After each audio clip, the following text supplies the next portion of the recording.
gitu ya.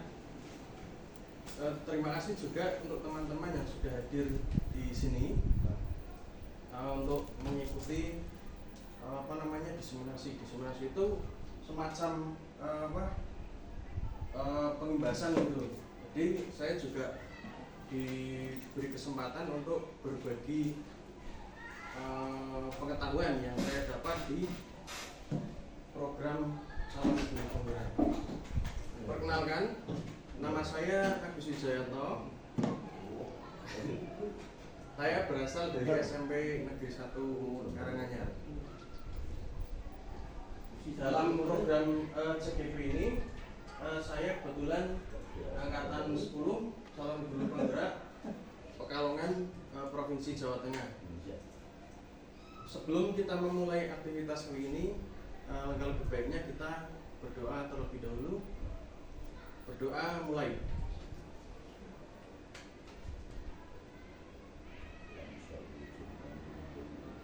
Selesai? Baiklah, saya mulai ya, biar tidak terlalu lama. Pada pertemuan kali ini, saya akan berbagi tentang aksi nyata modul 1.4.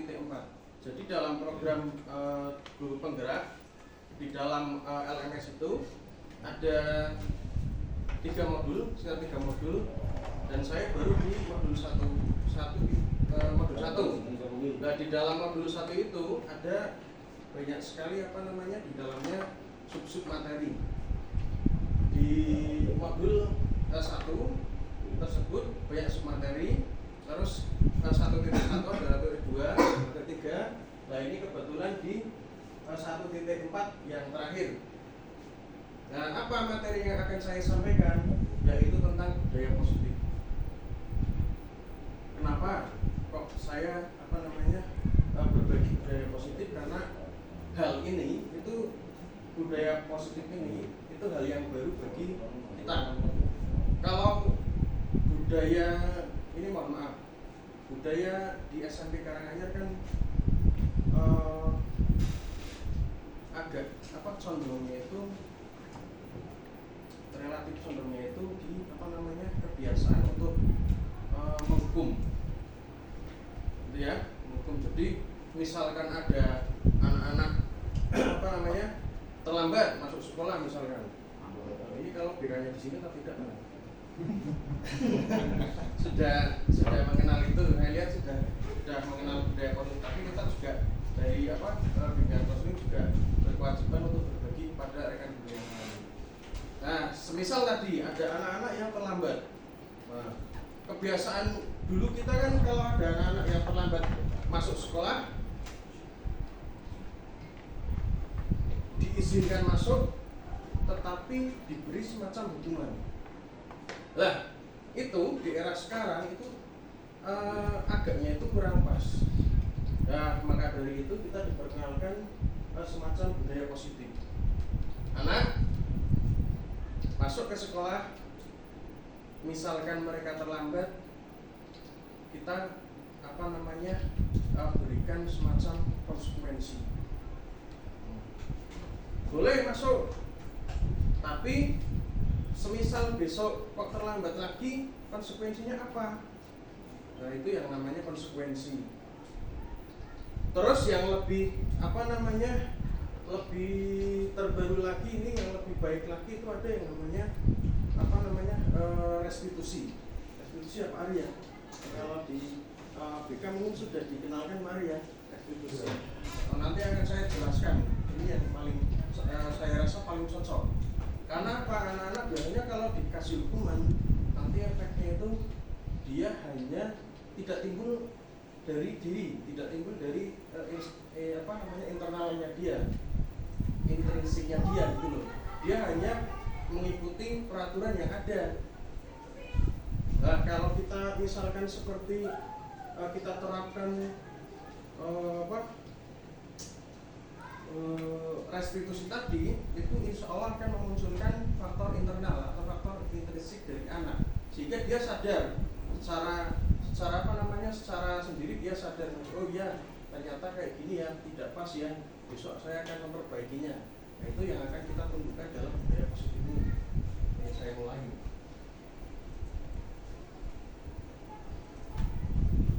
senang dan bahagia Bapak Ibu guru hebat, Bapak Ibu guru hebat yang datang di sini SMP Negeri 1 Karanganyar. Mari kita belajar bersama, berkolaborasi, saling mendukung demi mewujudkan budaya positif di sekolah kita tercinta. Lanjut, kita pelan-pelan saja, tidak usah terburu-buru, santai itu ya. Silakan kalau ada hidangan dinikmati, boleh. Cuma ya. Kayaknya nanti ya, setelah ini ya.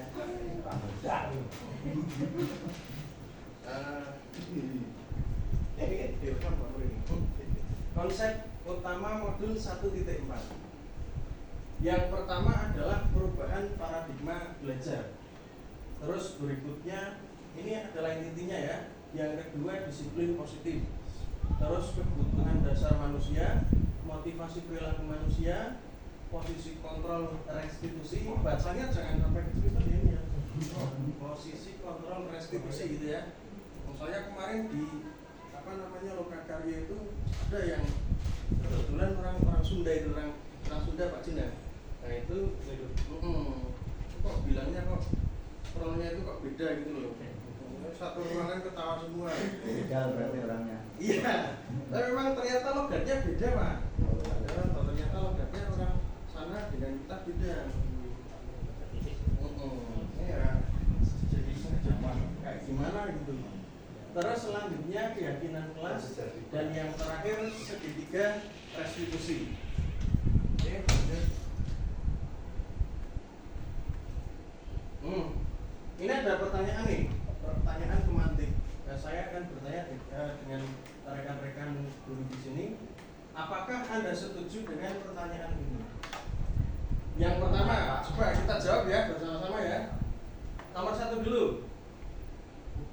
Nomor 1, hukuman dapat mendisiplinkan anak. Setuju tidak dengan ini?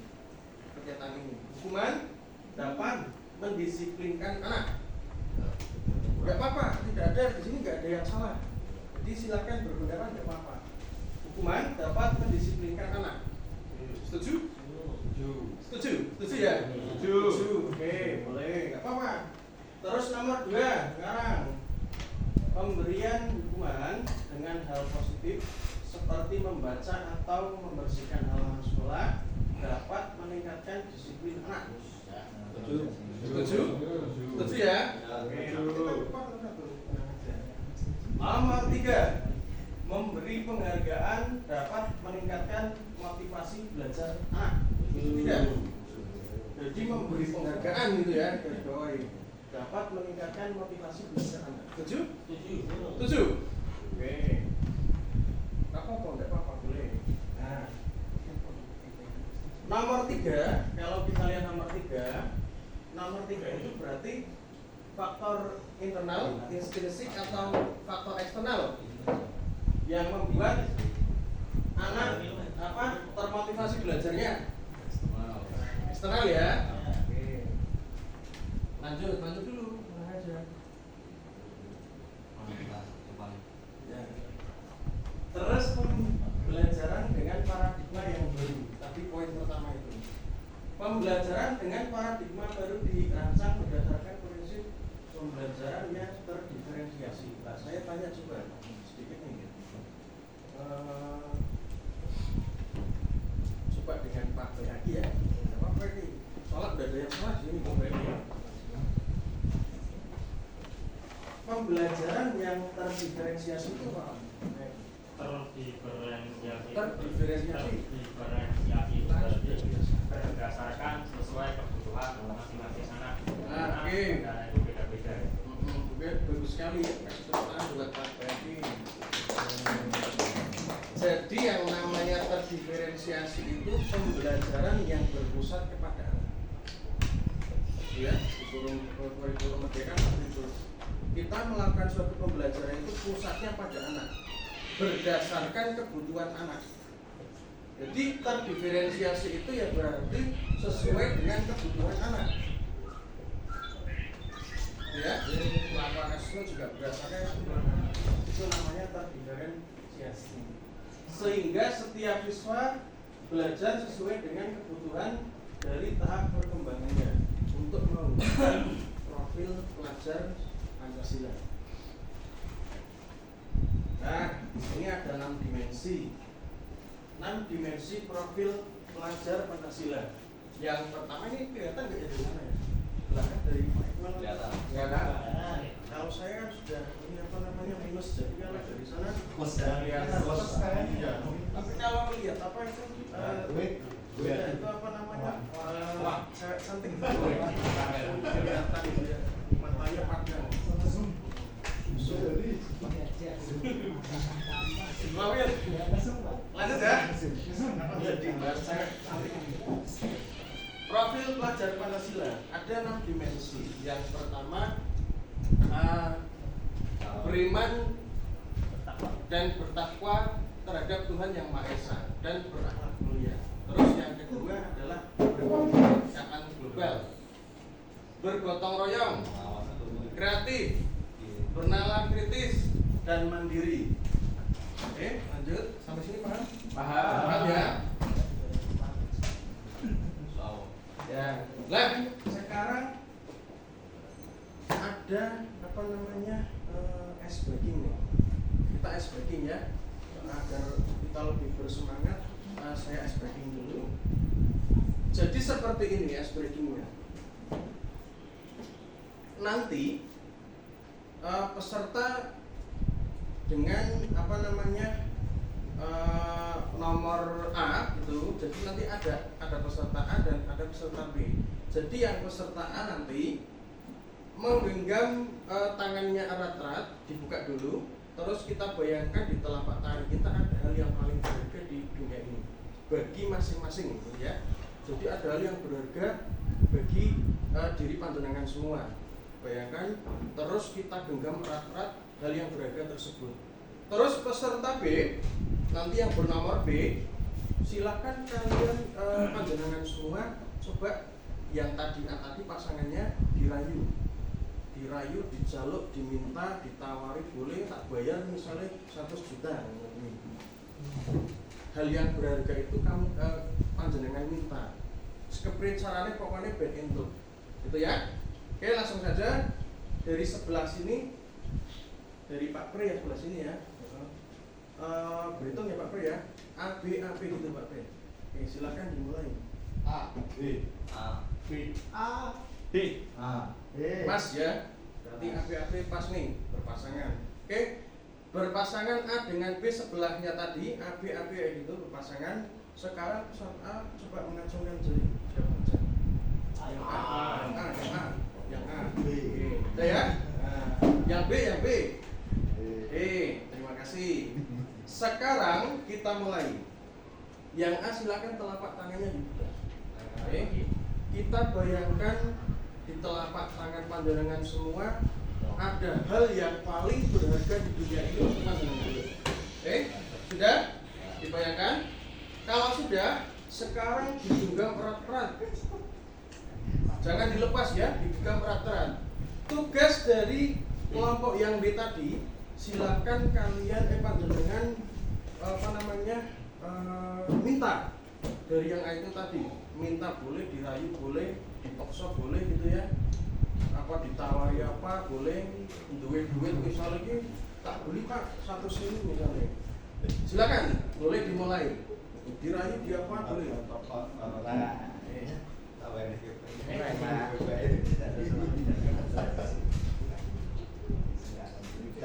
Tertarik? Tidak ada yang berharga di hidup Anda. Sudah menarik apa silakan boleh. Misalnya itu apa barang HP. Pak, ini hidupnya membosankan Atau ini Pak. misalkan Tidak ada yang barang menarik. berharganya paling berharga itu apa istrinya misalnya. Atau terus diminta sama B misalnya. Iya, nek Ratna tak bekerja. 100 ribu ya. Silakan. Boleh. Saya minta banyak macam ini isinya Ratna. Oh, saya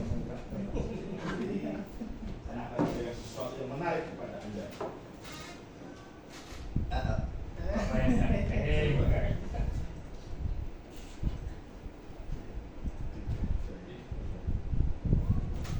Saya boleh minta?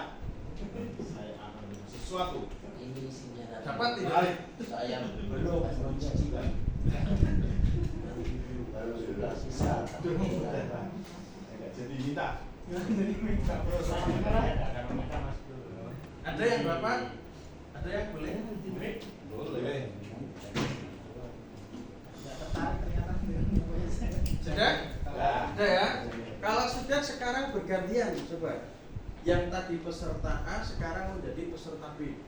Itu ya, dibalik ya. Oke, silakan boleh dimulai. Ditawarin boleh. Ya, wajib. Iya. Minta.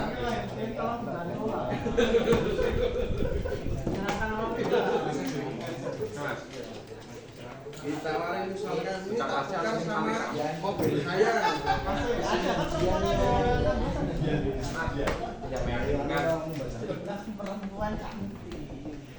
Mana foto-fotonya? Nah itu.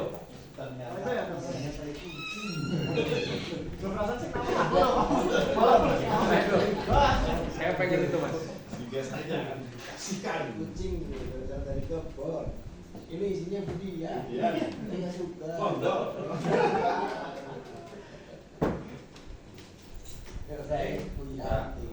Masih ada 3 menit lagi untuk tawar-menawar. Ayo, serahkan bulan ini.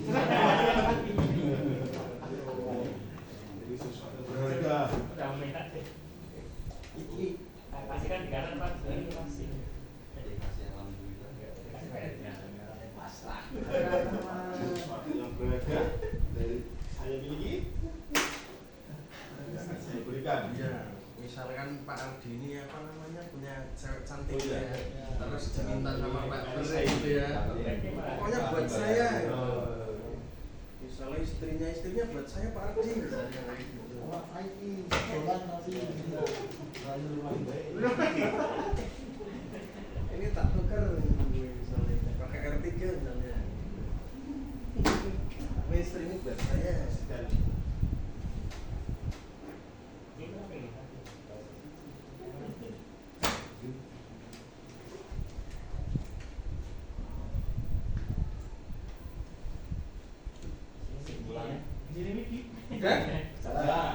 Ya. Kalau sudah, saya tanya dulu. Coba. Tanya dengan Pak Jina. Ini Pak Jina diamat-amati kok kayak dari Timur Tengah gitu ya. aja. Iya. Kulitnya putih, terus hidungnya mancung. Dan ya saya bertanya dengan Pak Arjuna. Pak Arjuna tadi peserta apa B ya? B. Yang A, ya? A gitu ya. Terus peserta B-nya siapa? Oh Pak Bayaki. Berarti saya tanya sama Pak Bayaki gitu ya. Oke, Pak Bayaki. Tadi dengan Pak Arjuna ya Pak ya. Iya. Oke, dikasih nggak Pak? Bukan Pak juga dikasihkan nanti Pak. Dikasihkan? Dikasihkan? Iya. Beli yang paling berharga? Dikasihkan? Iya, Gitu awalnya ya? mungkin karena hanya melihat, saya melihat itu, jadi dibukakan. Ya, mungkin tawar-menawarnya Tapi nggak dikasihkan. nggak dikasihkan ya Pak ya. Nah sekarang saya tanya ke Pak Bayaki. Pak Bayaki lah kita sudah kan ya? Iya. Nggak apa-apa ya Pak ya? Tadi masa tiga. Oh iya. Iya Pak Bayaki. Tadi dapat ya? Dapat A. Dapat ya? Oh, miliknya Pak Arjuna. Oh punya Pak Juna. Oh nggak dikasih ya? Dikasih Pak Juna. Sekarang saya tanya ke Pak Juna. Kenapa Pak Juna kok tadi tidak memberi, tidak dikasihkan ke Pak Bayaki? Kenapa itu Pak Juna? Hal yang berharga dari Pak Arjuna tadi ditawar sama Pak Bayaki. Pokoknya kowe ki sing barang berharga, aku duwe kae kebon ki tak dijoli kebone. Barang-barang buat sini. Tapi kenapa Pak Arjuna kok tidak memberi? Kenapa? Barang tersebut tidak bisa dibeli dengan apapun. Jadi benar-benar berharga untuk Pak Arjuna Iya. ya. Pokoknya meh kuwi diambilkan apa jenenge tak ijoli karo bintang dan rembulan mah enggak dikasih gitu Pak Arjuna ya. Enggak mau gitu ya. Kalau pelangi ya. Kalau bosan mah tadi. Oke, dari Pak Arjuna jawabannya kayak gitu, bagus sekali. Kalau dari Pak Bintang coba Bintang.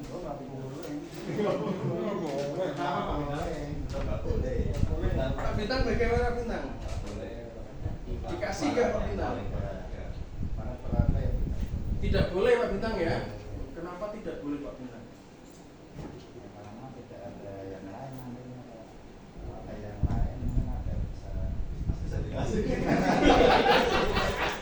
Keterangan yang lain Oke. Satu-satunya. Satu-satunya buat saya kemarin Pak Bintang ya. Jadi pokoknya apapun itu Pak Sudarmanto menawarkan pokoknya nggak boleh gitu ya Pak Bintang ya. Oke, tapi kalau ada yang kedua boleh ya Bintang. Tetap ya nggak boleh ya. Oke. Jadi di apa namanya diri kita ketika kita memberi sesuatu yang berharga, paling berharga di dunia ini, mungkin juga di akhirat gitu ya. Semisal tadi saya punya apa namanya istri yang menurut saya paling berharga gitu ya, adalah istri. Pokoknya ya tonggone siapapun itu menawari meminta itu adalah yang berharga ya nggak boleh gitu ya. Saya harus menjaganya dengan baik, saya harus memeliharanya dengan baik, saya merawatnya dengan baik. Pokoknya tidak boleh gitu ya. Terima kasih. Itu breakingnya cukup seru gitu ya. Kita lanjut lagi. Teori yang kedua tadi, teori kontrol. Nah ini bacanya jangan keselitut ya, Pak Padi ya. Padi coba dibaca Padi judulnya. Teori kontrol. Nah, oke. Ya. Teori kontrol gitu ya, jangan kontrol gitu ya Pak ya. Ini keceliput benar bahaya Pak. Teori kontrol. Ini Dr. William Glasser itu teman bermainnya saya.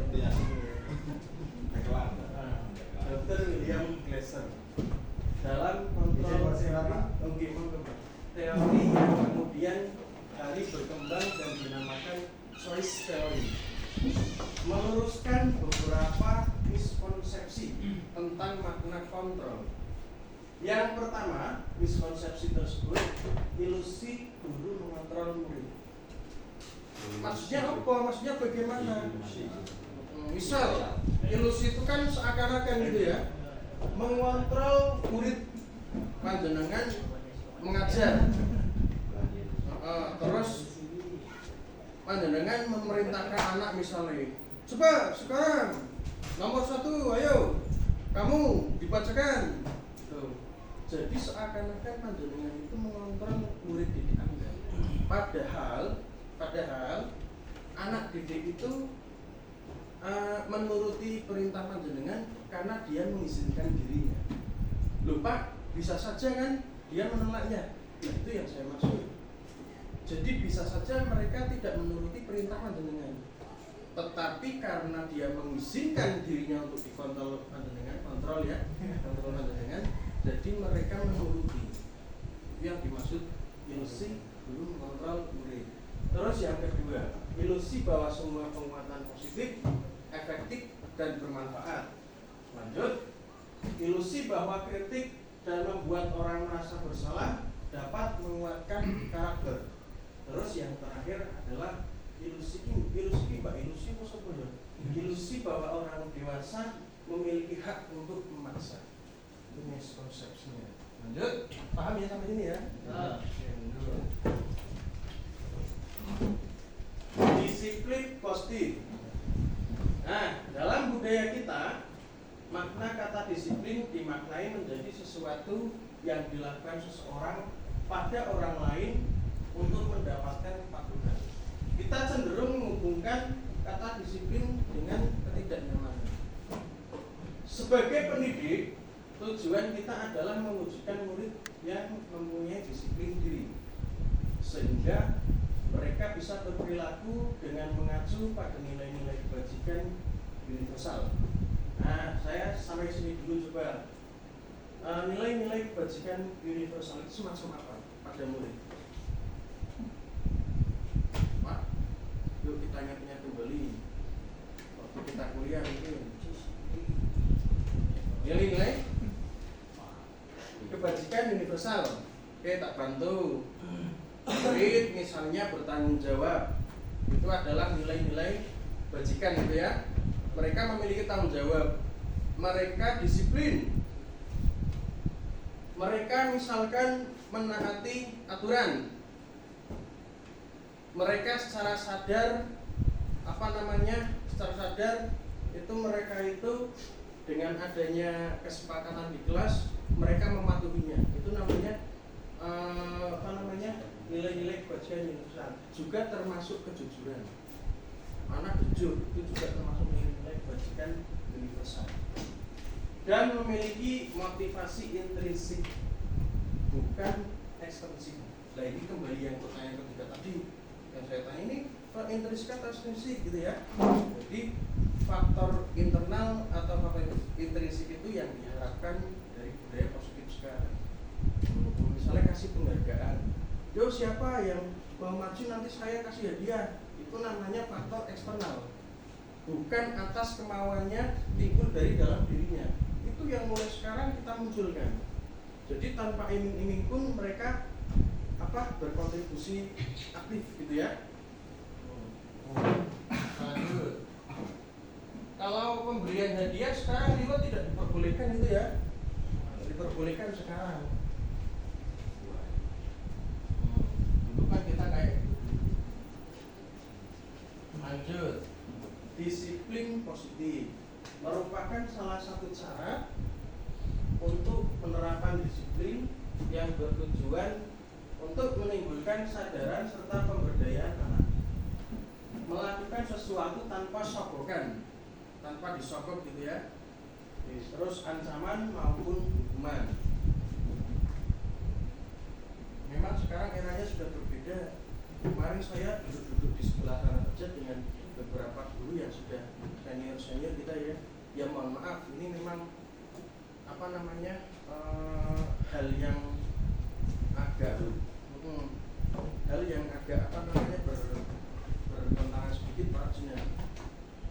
Saya kemarin bilang ketika duduk, sekarang ya masih karo bocah ya tidak menggunakan hukuman, baik digunakan semacam menimbulkan kesadaran dari mereka. Jadi ada beberapa guru itu yang enggak setuju, cuma kadang kontra itu. Nah itu sekarang yang kita masih jalankan. Seperti Pak Menteri itu Pak Nadiem menerapkan kebijakan itu ya kadang ada yang kontra. Padahal yang namanya kebijakan itu menurut saya ini ya, itu belum tentu manfaatnya akan terasa sekarang. Manfaatnya mungkin akan kita petik 5 tahun, 10 tahun ke depan baru akan kita rasakan. Itu yang namanya kebijakan. Kadang pun yang namanya kebijakan itu mengorbankan pada masa sekarang itu loh. Misalnya mengorbankan anak-anak pada masa, tapi nanti hal yang luar biasa usaha dari kebijakan itu akan dirasakan oleh anak-anak generasi yang akan datang. Jadi belum tentu memang pada waktu sekarang kita berusaha bertahan, kita menikmati semacam itu ya. Lanjut. Kebutuhan dasar manusia. Kebutuhan dasar manusia itu ada berbagai macam. Yang pertama bertahan hidup. Bertahan hidup itu apa? Apa saja? Kesehatan, rumah, makanan, itu bertahan hidup. Terus yang kedua kasih sayang. Ini disayangi oleh istrinya masing-masing gitu ya. Disayangi sama yang pertama siswa cari perhatian, itu termasuk salah satu kasih sayang kita sebagai pendidik. Terus yang ketiga penguasaan. Melisa. Tadi dipanggil papi gitu ya. Sama kan ya. Jadi bundanya itu ya. Diakui kemampuan dan dihormati, itu termasuk penguasaan. Terus yang keempat kebebasan, tidak ingin tertekan, bebas dan merdeka. Terakhir mencari kesenangan, bermain dan tertawa, itu termasuk dalam kebutuhan kebebasan. Lanjut, ini diagramnya semacam ini ya. Nah ini ada video gitu, kita lihat bersama siapa itu. Ini dari kementerian ini nggak ada nya gitu ya.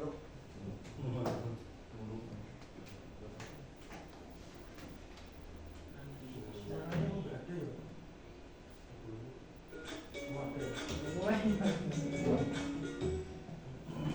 Salam dan bahagia Ibu dan Bapak guru hebat. Hebat. Untuk membangun budaya sekolah yang positif dengan lingkungan yang aman Ini saya duduk di sini gantian Aji yang ngajar ya. budaya seimbang dan bahagia.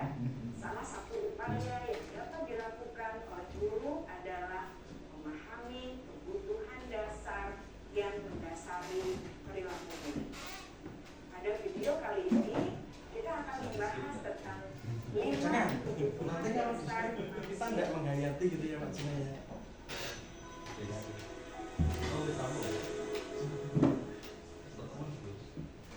Ki Hajar Dewantara dalam salah satu kutipannya menyatakan, kita ambil contoh perbandingannya dengan hidup tumbuh-tumbuhan. Seorang petani dalam hakikatnya sama kewajibannya dengan seorang pendidik yang menanam padi di sana. Hanya dapat menuntun tumbuhnya padi. Dia dapat memperbaiki kondisi tanah, memelihara tanaman padi, beri pupuk dan air, basmi ulat-ulat atau jamur-jamur yang mengganggu hidup tanaman padi, dan lain sebagainya. Ketika guru memahami kebutuhan apa yang mendasari perilaku murid, guru berusaha menuntun dan mendukung murid dalam memenuhi kebutuhannya secara positif. Pada hakikatnya, guru tersebut ibarat seorang petani yang sedang berusaha memahami kebutuhan masing-masing tanaman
Sampai sini ada pertanyaan?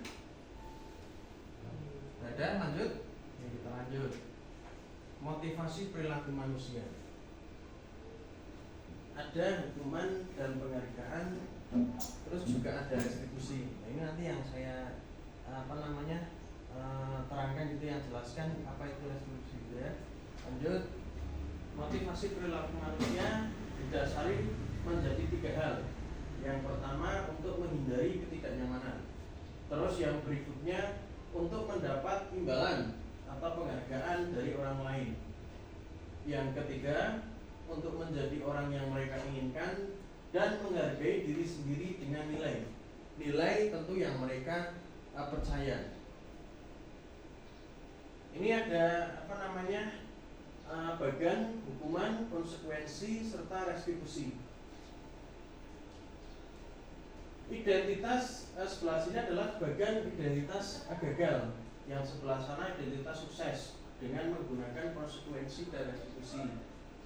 Hukuman misalkan sesuatu yang menyakitkan harus terjadi, itu hukuman.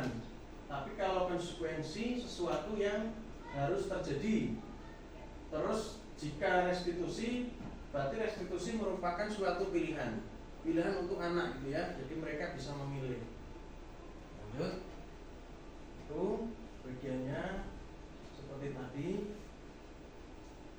Lanjut lagi. Masih sama ya. Saya kira paham. Nah, ini ada beberapa pertanyaan. Coba kita jawab bersama-sama nih. Kita jawab bersama-sama ya. Nah, tindakan guru di sana ada hukuman atau konsekuensi. Nanti kita disebutkan saja. Ini nomor 1 berarti hukuman atau konsekuensi. Hukuman misalnya atau konsekuensi gitu ya. Yang pertama, mencatat 100 kali di dalam buku kalimat saya tidak akan terlambat lagi karena terlambat masuk ke sekolah. Itu termasuk hukuman atau konsekuensi? Hukuman ya. Oke. Terus yang kedua, lari mengelilingi lapangan basket 2 kali karena terlambat hadir di sekolah. Itu konsekuensi atau hukuman? Hukuman ya. Oke, lanjut. Murid diminta untuk push up 15 kali. Hukuman ya. Oke, menggantikan kertas tugas teman yang telah dicoret-coret.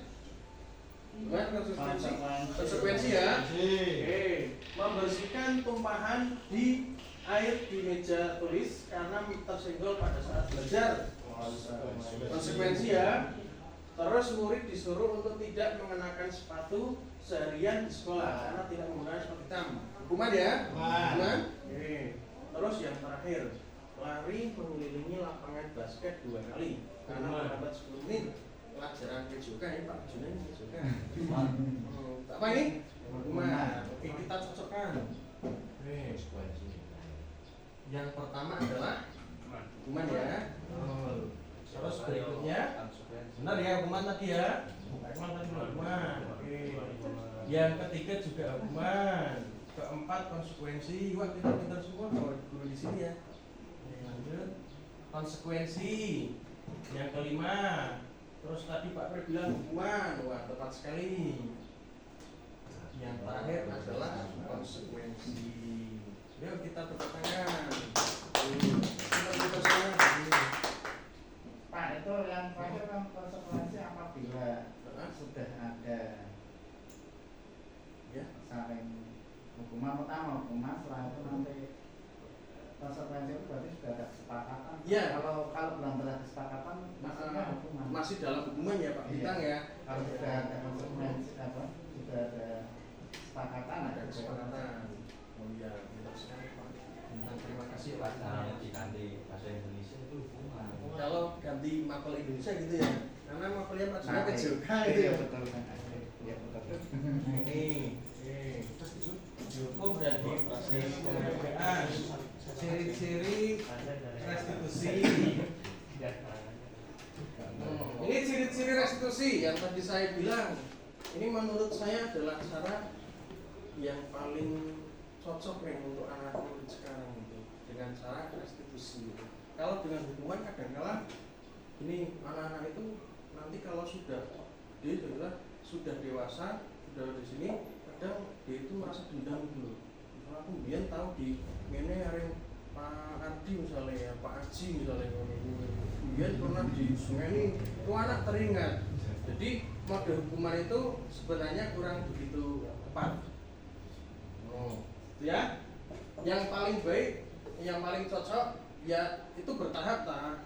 Yang paling cocok menurut saya adalah restitusi. Ciri-ciri restitusi yang pertama bukan untuk menebus kesalahan, namun untuk belajar dari kesalahan. Jadi dia belajar dari kesalahannya. Oh ya, saya kayak gini, berarti besok saya akan memperbaikinya. Nah, terus yang kedua, restitusi dapat memperbaiki hubungan. Restitusi juga adalah tawaran, bukan paksaan. Restitusi menuntut untuk melihat ke dalam dirinya. Restitusi mencari kebutuhan dasar untuk mendasari tindakannya. Restitusi diri adalah cara paling baik. Fokus pada karakter bukan tindakan. Restitusi itu menguatkan. Restitusi fokus pada solusi. Jadi restitusi itu pada anak itu apa nih solusinya? Itu adalah bentuk restitusi. Pak, solusinya nih anak-anak. Nah, mereka menyebutkan solusinya kayak gini Pak, kayak gini, gitu ya. Jadi timbul dari dirinya sendiri. Restitusi mengembalikan murid yang salah pada kelompoknya. Jadi tujuan dari restitusi adalah mengembalikan individu atau siswa tadi yang melakukan kesalahan, misalkan kita kembalikan pada komunitasnya, kita kembalikan pada kelompoknya, gitu ya, dengan cara memperbaiki. Ya sadar apa ya, kira-kira salah nggak ya yang kamu lakukan. Jadi ada kesadaran dari dalam dirinya. Kita bertugas untuk menimbulkan kesadaran pada siswa tersebut. Kita kembalikan pada komunitasnya lagi dengan adanya keyakinan kelas di dalam kelas. Ya, kalau kita melakukan pengajaran, kita kan selalu mengingatkan bahwa kita punya keyakinan kelas ya di kelas ini. Jadi kita sesuai dengan keyakinan kelas yang sudah kita sepakati. Macam itu. Lanjut. Ini ya, kontrol. Posisi kontrol, ada penghukum, membuat orang merasa bersalah, ada teman, ada pemantau, ada restitusi. Ini semua adalah kita sebagai pendidik, kita sebagai teman, gitu ya. Kita sebagai pemantau, orang yang merestitusi. Lanjut. Ini sekilas-sekilas saja. Nanti kalau pertemuan kapan kita bisa lakukan lagi. Ini saya keyakinan kelas. Mengapa keyakinan kelas? Mengapa tidak peraturan kelas saja? Karena menimbulkan motivasi intrinsik pada anak, gitu ya. Kita munculkan adalah contoh keyakinan kelas. Nah ini, terus peraturan ada keyakinan kelas. Nah ini ada segitiga restitusi. Tahapannya bagaimana? Yang pertama adalah validasi tindakan yang salah pada anak. Kalau anak melakukan kesalahan, jadi faktor penyebabnya apa? Kita gali apa saja sebabnya, gitu ya, pertama ya. Terus yang kedua adalah menstabilkan identitas. Oh, bapak, ibu juga dulu pernah kayak gitu. Itu namanya menstabilkan kelas. Terus yang terakhir adalah menanyakan keyakinan kelas. Keyakinan kelas yang ada di kelas apa nih anak-anak? Diingatkan kembali. Nah, gitu ya. Terus kalau sudah dia dapatkan solusi, kita kembalikan pada komunitasnya. Kita kembalikan pada teman-temannya. Lanjut. Nah ini ada video saya kemarin merestitusi anak kelas 7. Ada 2 kasus ya. Kita lihat ya. Kita 10 menit lagi nih.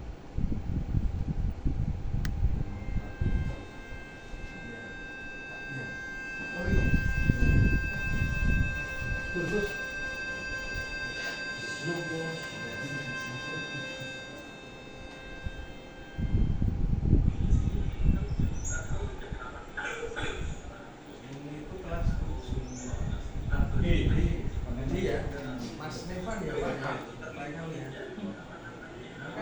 terlambat ya Pak Ipan ya. Betul. Kemarin pas terlambat saya eksekusi.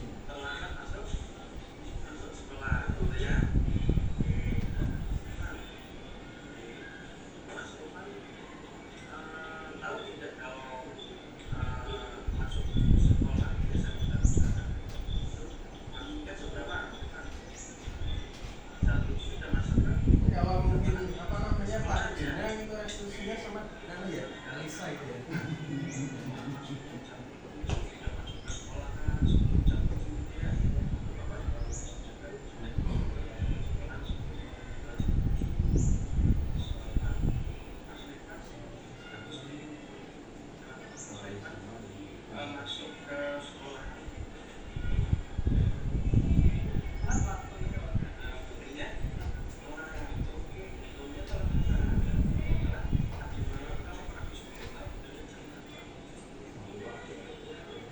Mas Evan itu sukanya begadang ternyata kalau malam sampai malam sekali.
Nah itu ya, contoh kasusnya. Kasus kedua, apa namanya, anaknya membolos gitu ya. Nah, ini saya lihatkan, kalau ingin dilihat nanti bisa lama sekali. ya.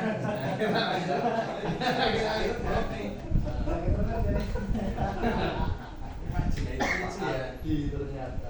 Yang perhati. Oh iya, ini perhati perutnya ada lolongnya. Ya.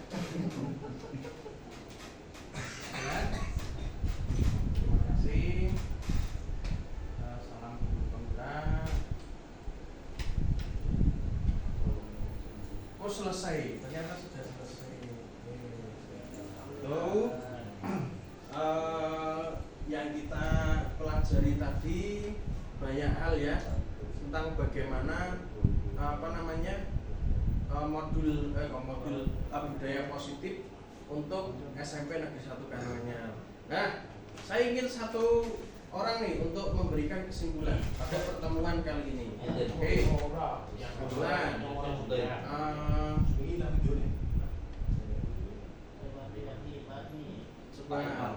Pak Haji ya. Pak Haji, oke. Haji, kesimpulan pada pembelajaran kita kali ini Pak Haji. Tidak usah pandang-pandang Pak Haji. Semuanya yang saya dapat berarti dalam proses pembelajaran itu siswa Ya. setelah itu sekarang harus menjadi pusatnya yang tidak seperti dulu lagi. Dulu kalau dulu kan umumnya yang jadi pusatnya apa-apa sekarang siswa bisa mencari sendiri dan bisa guru itu sebagai fasilitator saja. Guru sebagai fasilitator gitu Pak Haji ya. Oke, Oke, bagus sekali kesimpulan dari Pak Haji. Itu pertemuan kali ini, semoga pertemuan kita bermanfaat dan dapat kita terapkan ya untuk pembelajaran kita ke depannya. Ya. Itu saja, mari kita tutup bersama dengan bacaan hamdalah. Alhamdulillahirobbilalamin. Terima kasih, sekian dari saya. Salam guru penggerak angkatan 10. Wassalamualaikum warahmatullahi wabarakatuh. Waalaikumsalam.